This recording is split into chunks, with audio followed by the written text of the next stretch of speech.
આમ આદમી પાર્ટીમાંથી આજે રાજુ કરપડાએ રાજીનામું આપી દીધું, શું ઘટના છે?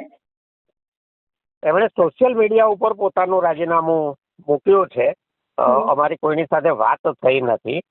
એમણે કયા કારણોસર આપ્યું છે એ તો એ જ કહી શકે. રહી વાત તો અત્યાર સુધી ખેડૂતો માટે એમણે સત્તા સામે સંઘર્ષ કર્યો છે અને સંઘર્ષના રસ્તા પર દરેકને ત્યાગ બલિદાનની એક મર્યાદા હોય છે. જ્યાં ચાલતા ચાલતા માણસ થાકે ત્યાં પછી બેસે. એટલે એમના કોઈ વ્યક્તિગત પારિવારિક કોઈ પણ કારણો હશે તો એ પોતે જ કહી શકે. અત્યારે અમને ખબર નથી. બરાબર. કરદા આંદોલનમાં છેલ્લે એમણે ખૂબ જ એક્ટિવ હતા. તમે પણ કરદા આંદોલનમાં એમની સાથે હતા. એમને જેલ થઈ, 100 દિવસથી ઉપર જેલમાં રહ્યા ને જેલમાંથી આવ્યા બાદ જરા એક્ટિવ નતા જોવા મળતા ને પછી બહાર આવ્યા બાદ આવડું મોટું ઘટના રહ્યા છે તમને. જો સત્તાની સામે સંઘર્ષ કરી અને જેલમાં લાંબો વખત રહ્યા પછી કોઈ પણ માણસ બહાર આવે તો સ્વાભાવિક છે કે એને થોડો પરિવાર સાથે થોડો રિલેક્સ થવા માટે અને થોડુંક આગળનો વિચારવા માટે સમય જોઈએ. એટલે એવું એ તાત્કાલિક એક્ટિવ થઈ જાય એ અપેક્ષા તો જરા વધારે પડતી હતી.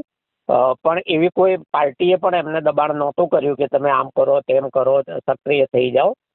એમના પરિવારમાં પ્રસંગો પણ હતા લગ્નના, એટલે એમાં પણ એ પારિવારિક રીતે રોકાયેલા હતા. અને આજે એમણે સોશિયલ મીડિયાના માધ્યમથી આ જાહેરાત કરી છે. એટલે હવે એ પોતે જ એના કારણો કહી શકે. એવી ચર્ચા થઈ રહી હતી કે આમ આદમી પાર્ટી રાજુ કરપડાને બહાર કાઢવા માટે ખૂબ જ એક્ટિવ નથી, એટલે એમના 100 દિવસથી વધુ જેલમાં પડ્યું. તો એવા કોઈ કારણો, એવી ચર્ચાના કોઈ કારણો હોય છે કે રાજીનામું આપવા પાછળના? ના ના, લીગલ પ્રોસેસમાં તો જે સમય જાય છે એ જાય જ.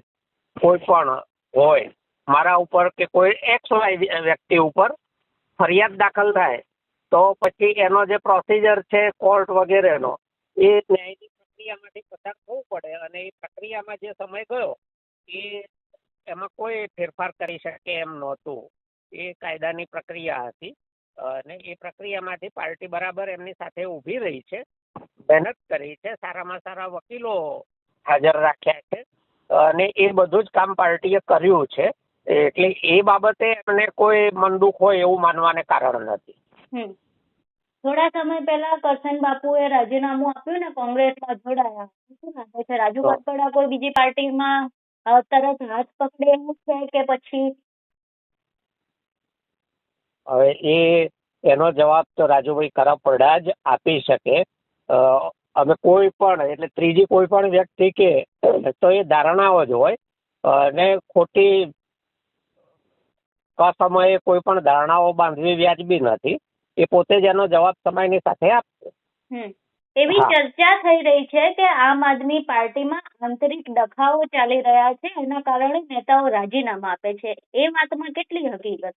ના ના, એ ખોટી વાત છે. અને એવું કઈ નાનું મોટું હોય તો એ તો આંતરિક સવાલો આંતરિક રીતે જ ઉકલતા હોય છે. એના જવાબમાં કોઈ રાજીનામું ન આપે. એ તો હાર સ્વીકારી લેવા સમાન ગણાય. એટલે એવું એ વાતમાં કોઈ તથ્ય જ નથી કે આમ આદમી પાર્ટીમાં આંતરિક કોઈ ડખાઓ છે. ઓકે, હજુ તો એમણે સોશિયલ મીડિયાથી રાજીનામું આપ્યું છે એટલે પાર્ટીની શું પ્રતિક્રિયા આવશે? એમણે રાજીનામું આપ્યું છે. હવે એમના તરફથી કોઈ વાત થાય તો જ ખ્યાલ આવે કારણોની. બાકી તો બધાએ કલ્પનાના તરંગો દોડાવવાના રહે.